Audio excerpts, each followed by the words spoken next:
guys? It is finally 1 week post-op. This is Friday, March 1st. Woo, we finally made it into March out of February. It's been just over a week now, but since I've had surgery. I have still got my tattoos here, as I like to call them. It looks like I got some new tattoos. I guess they write on the skin before you go into surgery, and then of course when you're in surgery, so they know where to make the incisions. You can see where I have where my incision sites are, and I still have those a little bit protected. And all in all, I'm feeling great. Like I feel so much better than I expected to. I made a list of goals for coming out of post-op for the next month, and the first week I wasn't able to quite tackle that list yet because I was still kind of having ups and downs with the pain levels in the body. And honestly, like, the two most frustrating things coming out of surgery, beyond, like, of course, not being able to dance and, like, taking a break from my career and in my path, in a sense, while I heal, is that I can't drive. So I am totally reliant on other people because it is illegal for me to drive. And I am not in an area that is very conducive to walking. The fact that, like, my brain knows what I can usually accomplish, and I can't quite physically keep up with it, just in terms of energy and, I'm going to shift, sorry, in terms of energy and in terms of, like, having one arm. I figured out how to do almost anything with one arm, to the point even with smoothies and screwing things. I literally stick them between my feet, and I bend over, and I screw and I unscrew things.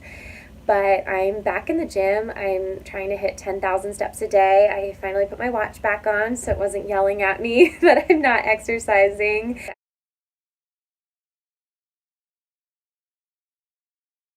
And I'm not hitting all those steps, but, like, first and foremost, my goal every day is to get those 10,000 steps in, either on the treadmill or hopefully outside, or, you know, just moving around the apartment, whatever I can do. And I talked to my coach last night, she trained me for a few months. She's awesome. If you're a dancer and you're looking for someone to help you with injury prevention and learning how to weightlift for dancers and reach your goals, her name's Amber Tacey, and she runs #DancersWhoLift on Instagram, or I guess it's the @DancersWhoLift, and then there's #DancersWhoLift. She's amazing, and she's still been a resource for me, even though I can't coach with her right now. And I was like, hey, what should I be looking at calorically? Because can't quite keep up with the same amount of energy as I had. I'm not burning as many calories as I was when I was dancing, and can't build muscle the way I was before. Of course, right now my body is just solely in, like, the healing phase. And, you know, for my height and my weight and my goals, I'm going to be looking more at, like, a 1,300 to 1,500 caloric range for a little while now, which is cool. And I've, like, readjusted my nutrition to match that. High protein. I've got a ton of supplements. I'm going to walk you through some of the supplements I take. People have asked, who've been through what I've been through, or are professionals, have suggested that I take, and I picked all those up. And huge shout out to my roommate from a chorus line who just had knee surgery, and she just took her first full dance class, bottoming her face in heels, everything. She's been a huge inspiration to me over the past, I don't know, like 5 or 6 months, I guess now it's been since she had her surgery, and she's killing it. So I'm, like, watching her, like, yeah, it's my arm, but I am going to be back to that at some point. I'm trying to figure out how I can stretch, how my body can stay limber, and what kinds of strength things I can do.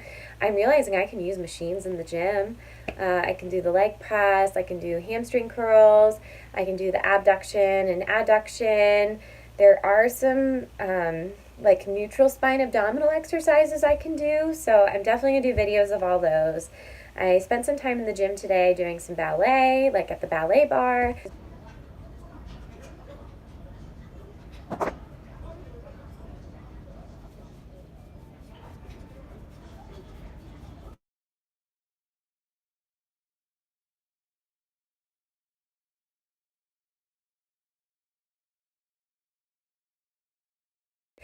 I even choreographed I'm choreographing Chicago the musical for a theater here, and we're having auditions this weekend.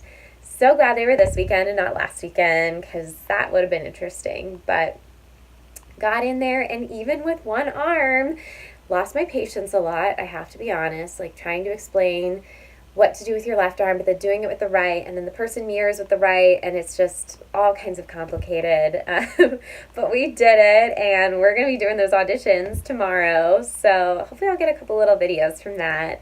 And what else? I'm realizing something I really need is a lot of alone time right now. I really am enjoying alone time to listen to podcasts. I don't have the energy that I had before, and it hits like 7 or 8 o'clock, and I need a lot more sleep than I did. Like, I really need 9 or 10 hours of sleep right now for my body to heal, and I'm usually that girl that runs on 7 or less. Not healthily under 7, but I'm at like 7 hours of sleep, and I am solid for the day. I have my coffee here from Nova Coffee, so it'll give me tons of energy. Yeah. I'm just happy. I'm just lucky.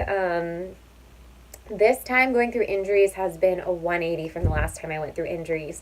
And that's why I vowed that I would do these videos, so that someone who's going through these can find this on YouTube or wherever and find ways to stay inspired and things to do when you're going through the injury. Because what people don't talk about is, yes, the physical aspect is hard, but the emotional aspect is 30 times harder.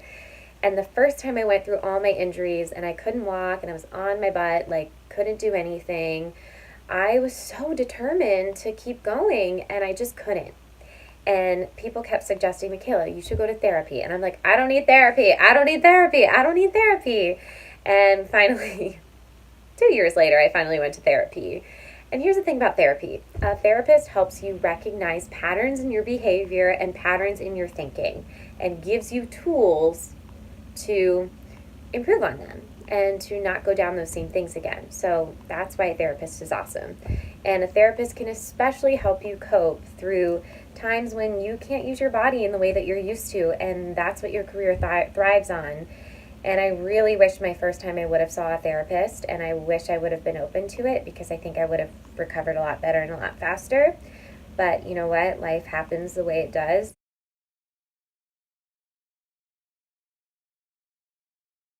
I just tried to do this injury the same way I did the last one, and it clearly didn't work for me. It took way longer to heal, and I was depressed, could not get out of bed, was a disaster of a human. I learned from it, and I sure hope that I can help other people going through the same thing, because it does get better, even though it sucks in the moment. And one of the tools that I use that I wanted to show you today is that I got this awesome journal, and this person's book has been instrumental to helping me reshape my mindset. It's Rachel Hollis. She wrote Girl Wash Your Face. She has Girl Stop Apologizing coming out soon. But she also came out with these Start Today journals, and they're amazing. In the first section, there's an introduction that tells you when everything is important, nothing is important. And I used to think that I had to accomplish all these things at once, and I was listening to this TED Talk, and this guy was talking about the art of slow motion multitasking. So we hear multitasking is bad, and it is, because you can't solely focus on one thing. But if you are passionate about a lot of different things, that's awesome. Just go full force from one thing at a time. And that has always been so hard for me. I've always had my mind pulled in 6,000 directions, and I still do. I'm still working on it. But I try each morning now to set one goal that I want to accomplish for the day, or at least the first thing I want to accomplish that's most important. And anything else I get done after that is amazing, but that one thing is what I'm focused on for the day. But she has you envision yourself 10 years from now and write down that vision of yourself and where you want to be. And she just has you think really big. And then from who you want to be 10 years from now, she has you write down 10 dreams. What 10 dreams will be the thing that if they came true, they make your vision a reality? And so then you write down your 10 dreams, or you write down a bunch of them and then you pick 10. And then after that, you set one goal. You have to set your focus every day so that you can actively pursue it. And as you accomplish one thing, you teach yourself, oh, I accomplished that thing, I can accomplish all the other things on my list. But if your mind is going 10,000 directions, you can't just accomplish that one thing. So every single day, as you can see, you start it. I don't know how well you can see it. You start the date. You write down 5 things you're grateful for. If you can find 5 things that you're grateful for, your mind starts thinking about all the things you're grateful for. So yesterday, I'm super grateful for the dude that bent down when my shoe came untied and I couldn't tie my shoe. He bent down and he tied it and he opened the door for me. And like, I have tons of things to be grateful for. But you pick 5. So write down 5. And then you write down 10 dreams. So your 10 dreams, you write them down as if they've already happened. The reason you do that is your mind does so much better with this dream has already happened, and it starts working out how it's going to actually get there versus this will happen. Your brain doesn't do as well with this will happen, and you should get the book because Rachel Hollis just explains that so much better, like the science and the research behind it. And then you write down the goal I am going to achieve first. And so whatever that thing is that you want to chase after first, you write that down. I still do that every single day, and it has made a world of difference in my recovery. Instead of focusing on all the things I can't do, which, yes, there's a laundry list of the things I can't do right now, but there is a laundry list of the things I can do and the things I am grateful for. So that's kind of what I want to leave you with on this day. Like, there is still so much you can do, and I hope to inspire you in that way. And I'm here to tell you that it gets better. And like, I've been on the other side where it freaking sucks. Like, it just sucks, and there's no way around it. But you can only feel sorry for yourself for so long, or you can't move past it. You have to get unstuck. So I'm going to show you some of those supplements, and I hope you guys have a fantastic week. Thanks for watching.